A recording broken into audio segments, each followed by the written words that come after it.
Many are hospitalized for dehydration. Some thought it was babies who were especially at risk for this problem.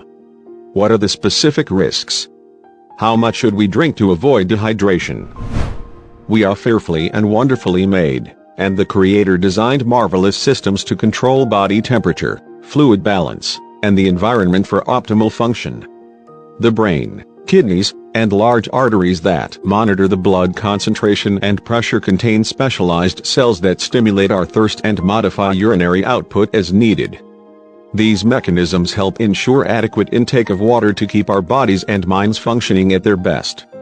Everyone is at risk for dehydration, but both the younger and the older populations are especially vulnerable when they experience such issues as vomiting, diarrhea, and fever. This is worsened by even helpful medications and comorbidity in older people. The risk for all age groups increases during hot and humid weather, especially with exercise. Prolonged heat exposure is a dangerous complication, both in sunlight or even in closed, unventilated structures in direct sun. Symptoms of dehydration include 1. Thirst. 2.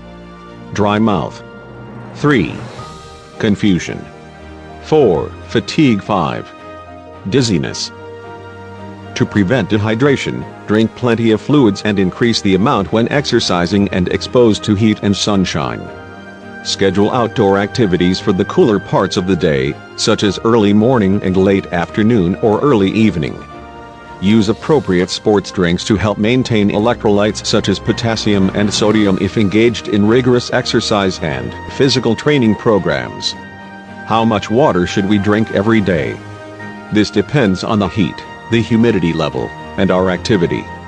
In a temperate climate environment and sedentary situation, 2.7 liters, 11 cups, for women and 3.7 liters, 16 cups, for men is a realistic goal. If your diet is rich in fresh fruits and vegetables, these will contribute additional hydration. As exercise, ambient temperature, and humidity increase, water consumption should increase. Our thirst is finely tuned to prevent us from drinking too much liquid. It is overridden in very rare cases, which are usually associated with disease states.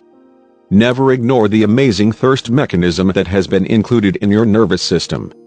When you're thirsty, drink, preferably water. Soda sugary beverages count toward fluid intake but aren't healthy choices.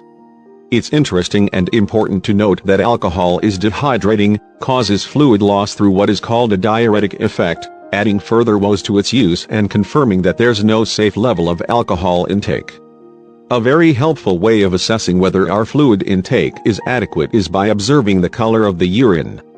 It should be approaching the color of clear water or light yellow.